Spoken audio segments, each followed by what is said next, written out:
faz um barulhinho, né? Faz um estouro. Ou foi da calefação? É da calefação, Elizabeth.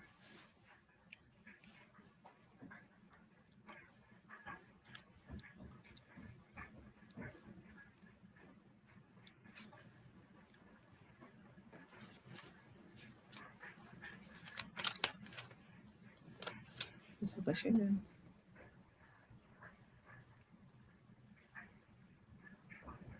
Talvez hoje com esse tempo não...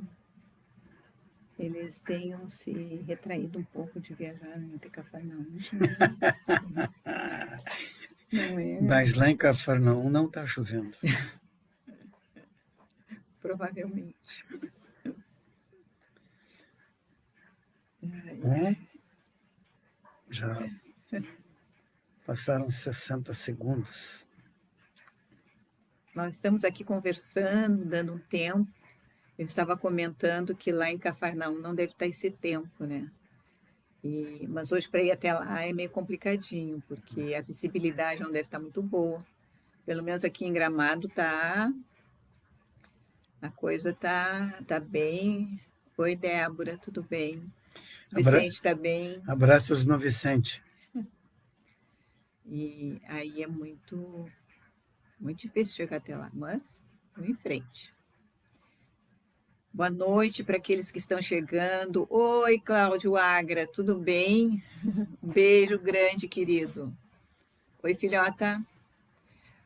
Bom, nós estamos mais uma vez iniciando a nossa evangelização da família.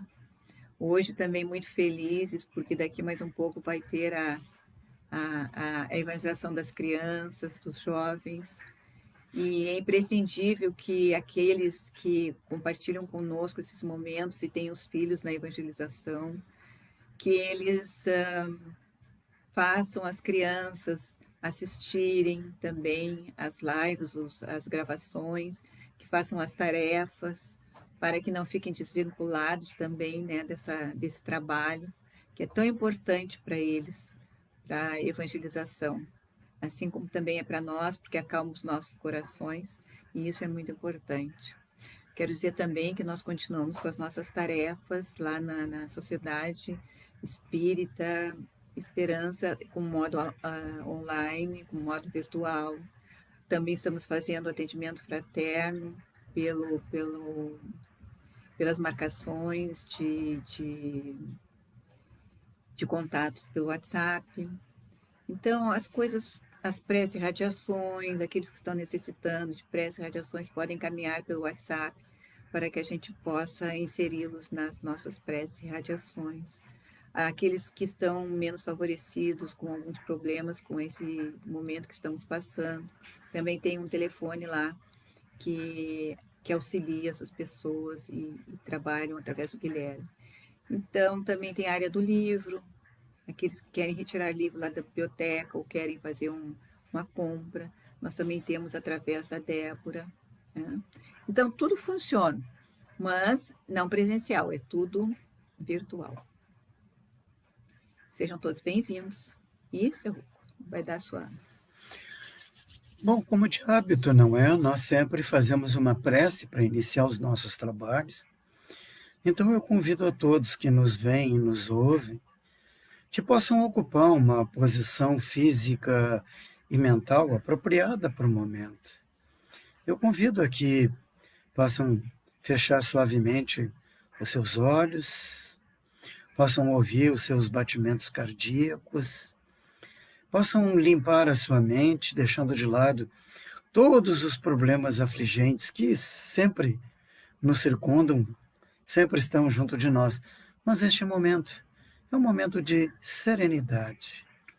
Então, assim, possamos elevar o nosso pensamento a Deus, a Jesus, aos amigos espirituais que dirigem Sociedade Espírita Esperança e o Núcleo Ivan de Albuquerque, agradecendo a todos pela proximidade, pela segurança que nos dão neste momento de trabalho, rogando a eles que não nos falte a palavra certa neste momento oportuno, que sejamos fiéis instrumentos da vontade do Pai, levando o consolo, a esperança, a fé a todos os irmãos que nos ouvem neste momento.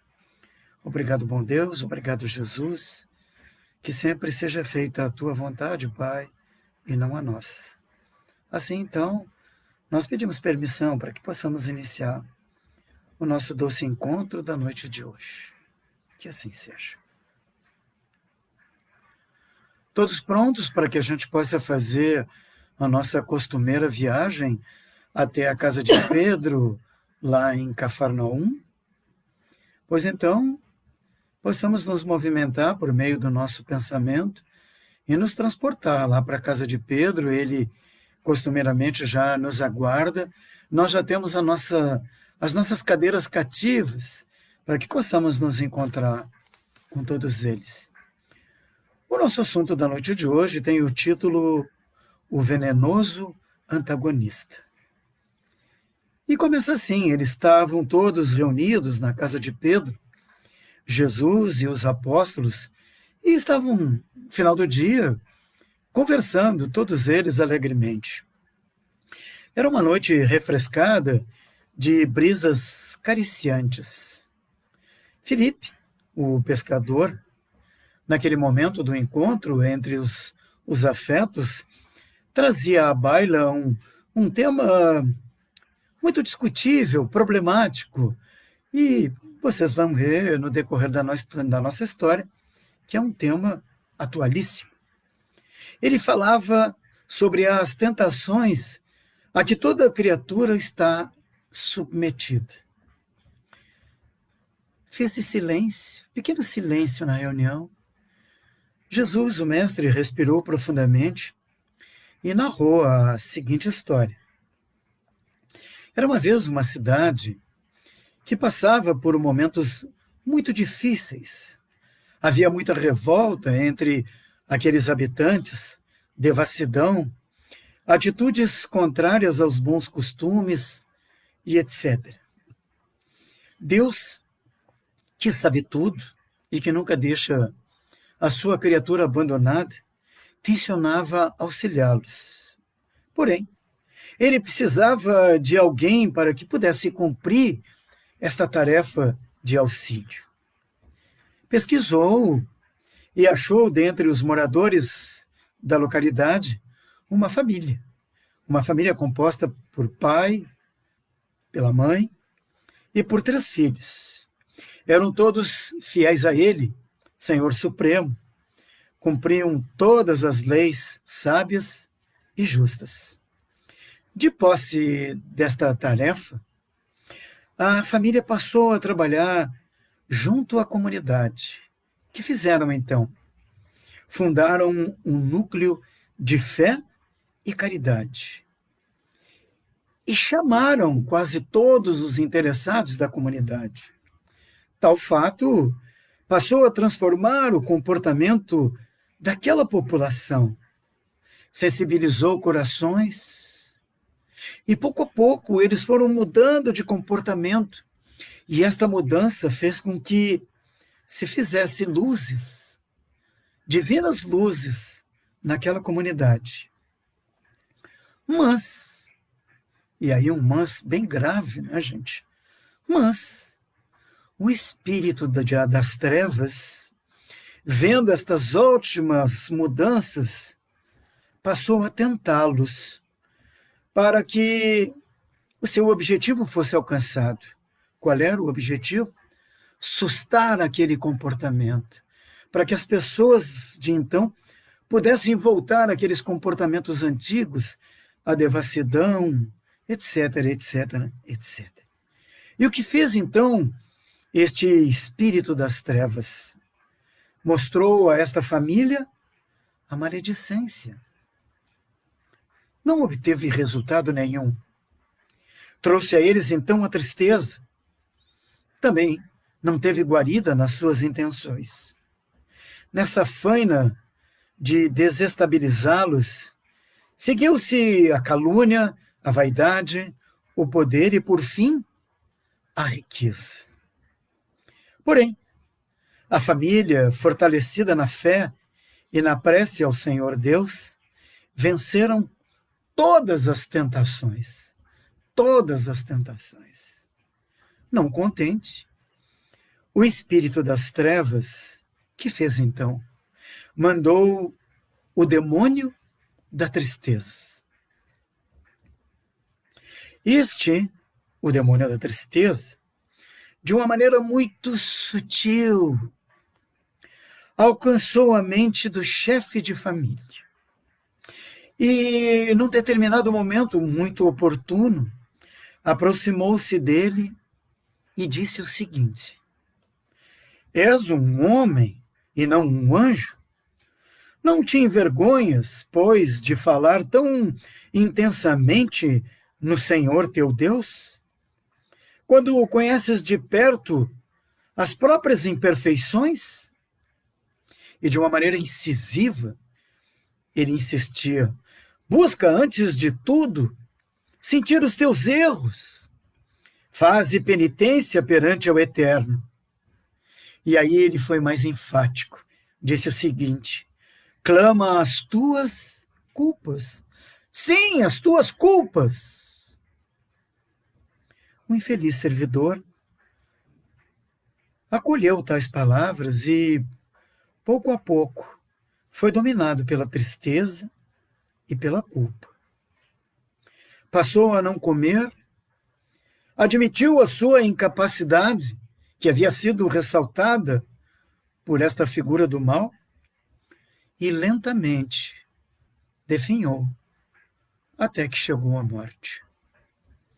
A esposa, entristecida, juntamente com os filhos, seguiram o mesmo caminho e tiveram o mesmo fim. Essa é a história que Jesus, então, contou aos seus afetos que estavam reunidos na casa de Pedro.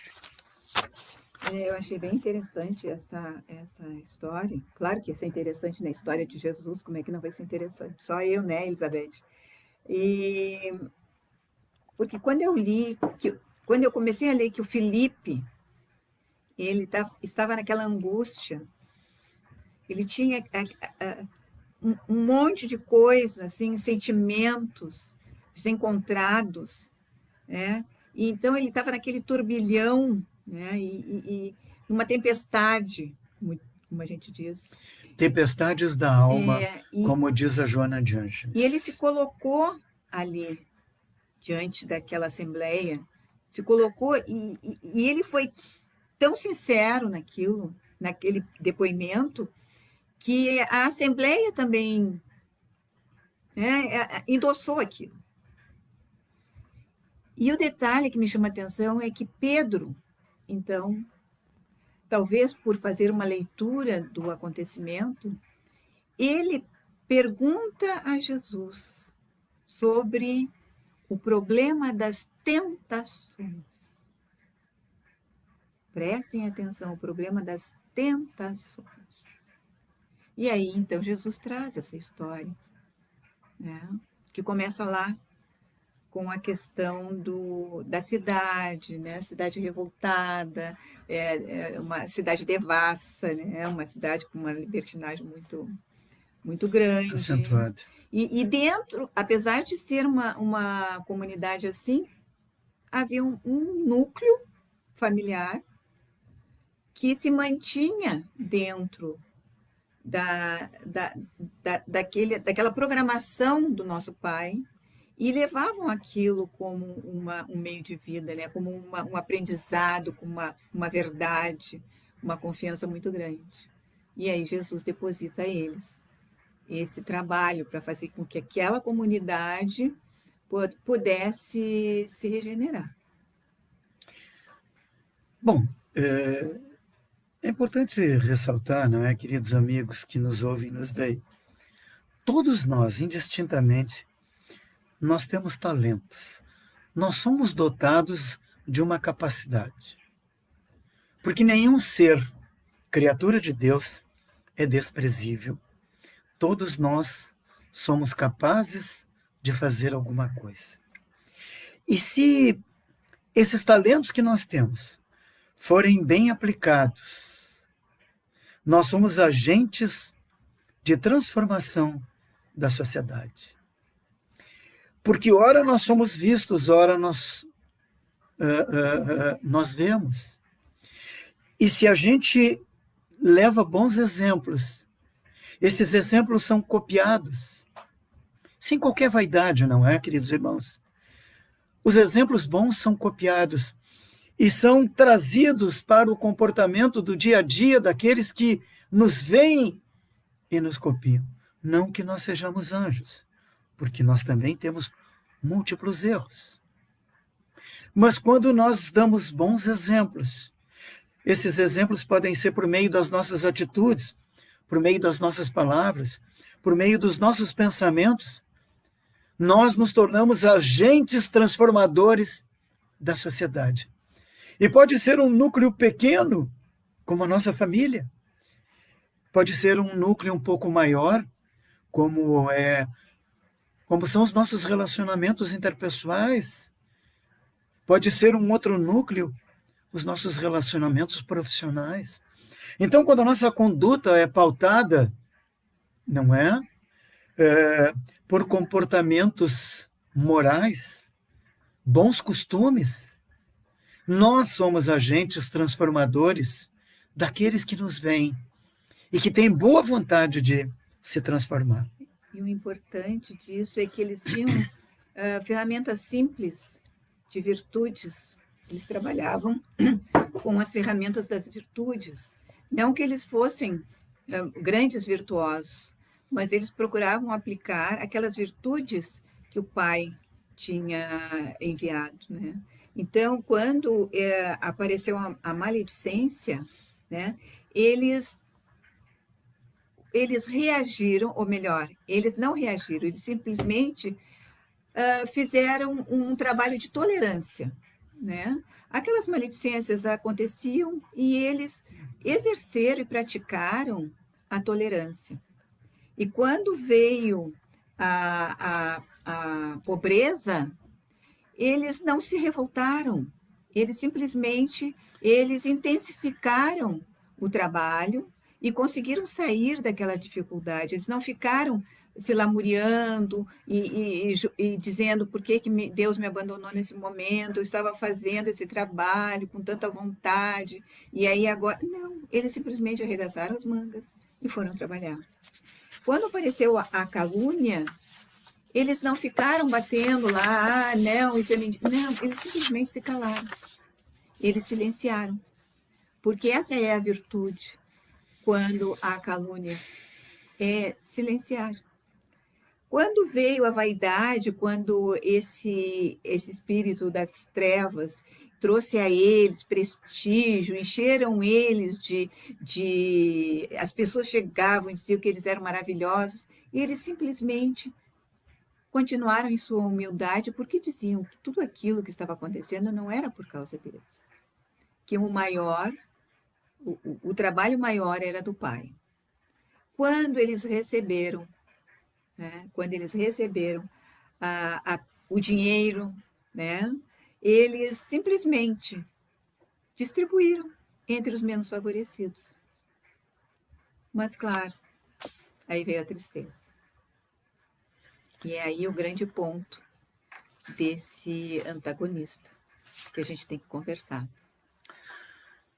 Queridos amigos, nós nunca estamos sozinhos. Nós sofremos boas e más influências. Se pudéssemos figurar, é como se nós fôssemos uma antena parabólica e nós estamos captando estas influências, boas e más. Nós vivemos sobre constantes dualidades, é do nosso dia, nós estamos num mundo de provas e expiações, nós somos tentados, não é? E estas influências, ora para o bem, ora para o mal, não é? Enquanto nós estávamos preparando o assunto da noite de hoje, eu lembrei de uma resposta que os bons amigos deram a Kardec, e o nosso assunto é tentação, né? Está lá no Livro dos Espíritos, na questão 893, não é? E os espíritos responderam o seguinte: A virtude sempre que há resistência voluntária ao arrastamento dos maus pendores. Então, repetindo, nós sofremos influências, sempre. As boas, nós temos que potencializar, porque elas nos trazem incentivo, elan, força, fé, esperança. As más, nós temos que rechaçar. Resistência voluntária. Nós temos que impor a nossa vontade. Não, isto não me pertence. Isto só vai me trazer o mal. Eu não quero. Então, a gente deixa do lado. É assim o nosso dia a dia. É assim este processo que todos nós estamos submetidos às tentações. Vocês lembram da oração dominical que Jesus nos ensinou? Lá pelas tantas ele pede ao Pai, não me deixe cair na tentação e livra-me do mal. E era Jesus. Ora, se Jesus pede para que ele seja protegido e não caia na tentação, quem somos nós para não elevar o nosso pensamento a Deus e implorar ao Pai este auxílio, esta segurança, para que a gente não caia? Tentado, nós seremos. Vocês podem ter certeza, mas que a gente fortaleça a nossa fé e a gente não caia na tentação. A nossa mente é um dínamo, certo? Então, o bom funcionamento requer uma participação ativa e constante, ou seja, uma vigilância enorme em relação aos nossos pensamentos. Quem consegue criar mentalmente um clima de paz, de serenidade, de amor, né? Ele está doutrinando a mente e ele está criando pensamentos positivos e com isso ele vai criando, né, a tranquilidade em sua volta. Eu pergunto a vocês, durante o dia inteiro, nós temos sempre essa serenidade, essa tranquilidade? Nós conseguimos manter esse equilíbrio? Claro que não. Ainda não conseguimos. Mas tudo precisa de treino, precisa de hábito e precisa também de reconhecimento. É que nem um campo, né? Que nem quando nós vamos fazer explorações e que a gente faz algumas descobertas. Então, quando nós começamos a nos explorar, quando nós nos voltamos para dentro e começamos a nos enxergar realmente com aquelas problemáticasinhas que a gente tem, nós conseguimos reconhecer, puxa vida, estava tão bem, de repente me veio esses pensamentos que eu não gosto de ter. Eu tenho eles, mas eu não gosto de tê-los. Eu já tinha pensado que eu ia tirar isso, porque eu sei que eu posso neutralizá-los. Eu não posso deixar que eles tomem conta do meu pensamento, né?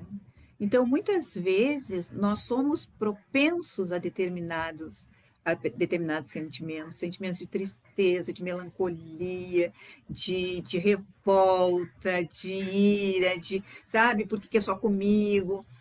Mas se eu reconheço, se eu quero a mudança, e se eu reconheço isso, eu faço um trabalho para que eu possa retirar esse pensamento de mim, porque eu estou trabalhando com um polo positivo, e eu não posso começar a trazer polos negativos. Eu tenho que me manter no equilíbrio, mas é claro, porque nós somos seres muito imperfeitos.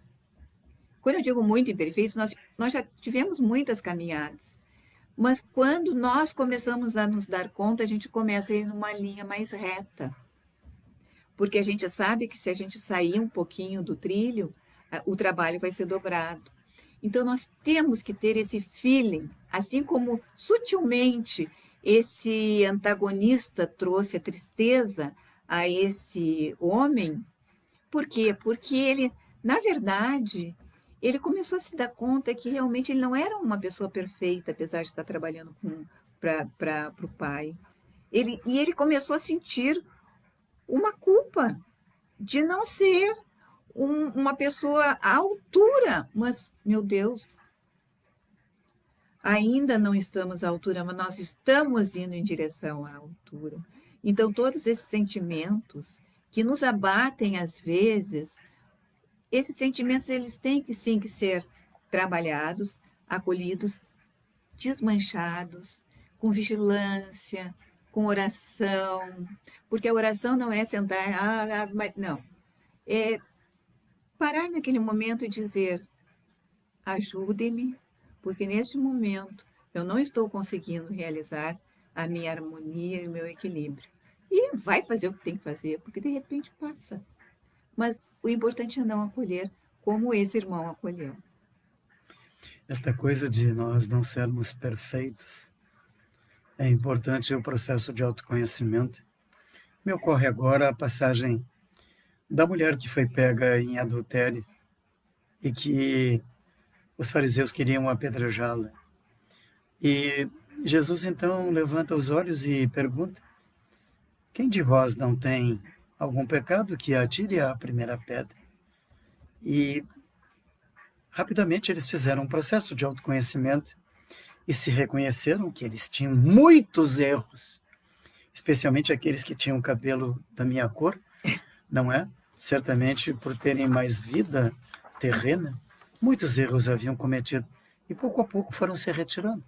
É um processo de autoconhecimento que nós temos que fazer, não é? E eu sempre ressalto que este processo de autoconhecimento vai nos trazer coisas boas e vai nos trazer coisas que não são muito boas, especialmente o sentimento de culpa.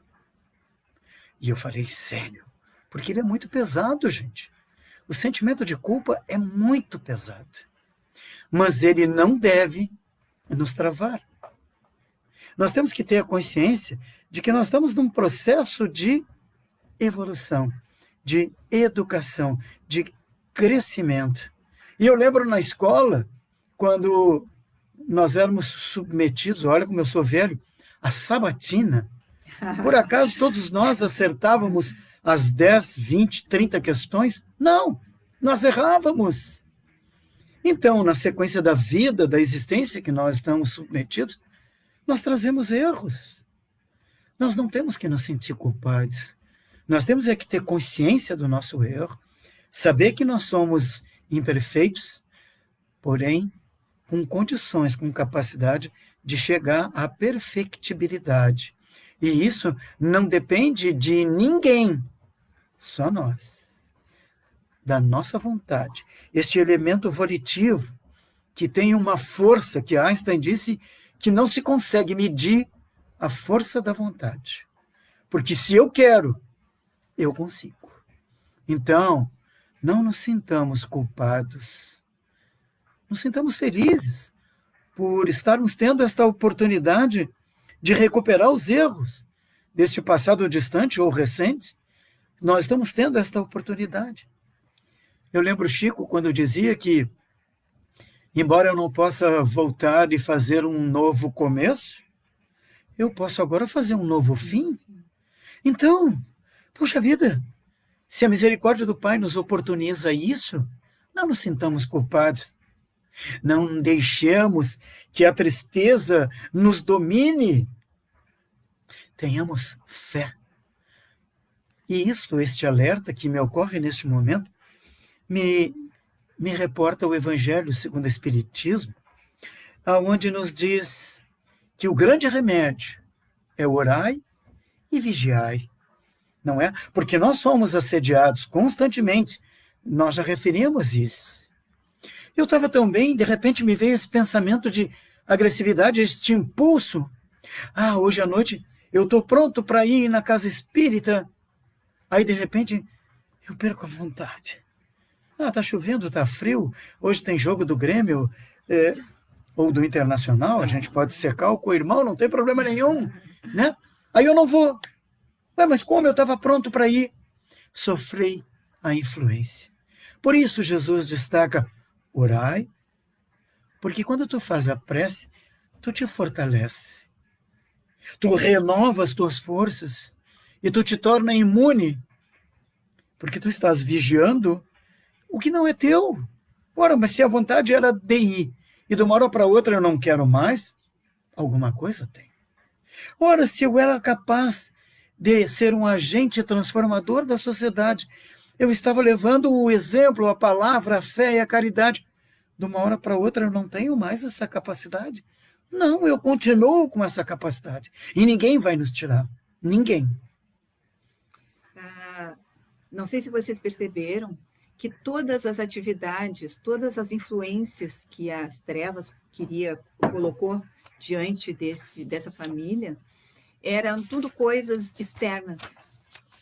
A maledicência que veio de fora, a calúnia que veio de alguém, a riqueza que alguém colocou, tudo foram coisas de fora. E quando eles colocaram alguma coisa que tinha que ser lá do íntimo, que mexeu com o íntimo, como foi difícil. Porque muitas vezes, assim, até o acolhimento de determinados pensamentos, né, nos tiram fora da harmonia e do equilíbrio. Né? Então, a metáfora é, né, o trabalho para alcançar as virtudes, ele é árduo, mas é necessário fazer. Mas ele não pode exigir pressa de nós, sabe? Porque isso é uma coisa que a gente vai acrescentando como uma naturalidade. E por isso que nós temos a bênção da reencarnação. Porque hoje, talvez, eu esteja sendo muito melhor, e eu não sou, mas eu esteja sendo muito melhor do que a minha última encarnação. E com o aprendizado que eu estou tendo hoje, que eu estou fazendo hoje, com certeza a minha próxima encarnação ela vai ser bem melhor que essa, em alguns entendimentos, porque eu ainda tenho muita coisa para, né, para melhorar. Então, esse trabalho, nós temos que ficar focados no nosso trabalho, no nosso crescimento. Né? E trabalhando em nós vamos aprender a nos amar e nós vamos aprender a amar o nosso próximo, porque o nosso próximo é a mesma coisa, com todas as dificuldades e com todas as virtudes. Vamos às palavras de Jesus. Quando Jesus encerrou a história que nós resumimos e narramos para vocês, fez-se silêncio na sala, né? Porque eles ficaram introspectivos, pensativos. Vocês imaginem Jesus trazendo uma verdade para aqueles apóstolos. E eles eram pescadores, só isso. Pessoas simples. Então fez esse silêncio e eles se alimentaram daquela verdade que Jesus trouxe. E por fim, o mestre arrematou a reunião dizendo o seguinte: enquanto um homem possui recursos para trabalhar e servir com os pés, com as mãos, com o sentimento e com a inteligência, a tristeza destrutiva em torno dele não é mais que a visita ameaçadora do gênio das trevas em sua guerra desventurada e persistente contra a luz. É apenas uma visita, nada mais. Que estejamos fortalecidos na fé em Deus e na fé humana, porque nós podemos nos acreditar, porque nós somos capazes. Era isso, meus amigos. Felizes, muito felizes por poder dividir com vocês um pouco dessa experiência, que todas as quintas-feiras nós nos reunimos. Para nossa alegria, eu confesso para vocês, não sei se vocês têm o mesmo sentimento. Obrigado por nos ouvir, sejam felizes, que Jesus esteja sempre no leme do nosso barco. A Beth vai fazer a prece de encerramento. Antes, o nosso chefe Braulio envia abraços a todos. Né? Então, gente, vamos voltar para os nossos lares, porque Cafarnaum já encerrou o expediente hoje. Né? Que possamos refletir em tudo aquilo que o nosso mestre conversou. Vamos olhar para dentro de nós e vamos, então, orar agradecer a oportunidade que temos de, mesmo longe um dos outros, estarmos bem perto em pensamento, em coração, fazendo as reflexões desses assuntos com Jesus, com Pedro, com Felipe,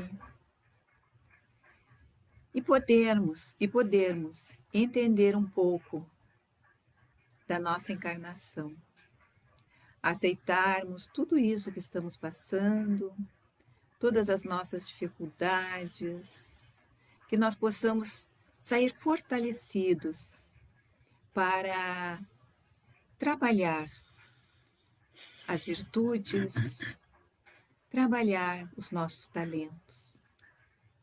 Que neste momento a espiritualidade da Sociedade Espírita Esperança possa, com suas mãos de luz, irradiar em nossos lares as energias salutares que cada um está necessitando neste momento, iluminando como faróis de luz, e mantendo força, e mantendo paz, e mantendo harmonia e saúde. E que nós, com os nossos corações em paz, possamos neste momento enviar ao nosso planeta Terra um momento de amorosidade, pedindo principalmente ao Mestre o amparo a esses profissionais de saúde que estão à frente, trabalhando com os nossos próximos. E que, se Deus, na sua bondade e misericórdia infinita, puder nos auxiliar, assoprando, Senhor, do nosso planeta, esse pozinho, e que ele seja transmutado ao universo sideral, para que nós possamos entrar novamente na nossa normalidade. Luz e paz a todos. Fiquem com Deus, com Jesus, com a Irmã Esperança, com o Ivan de Albuquerque. Que assim seja. Que assim seja. Beijo grande, gente. Hoje eu nem vi aqui o nosso... Oi, Stefânia. Oi, Padilha. Beijo para o pessoal de Tramandaí, Nova Tramandaí. Tudo de bom para vocês. Fiquem em paz.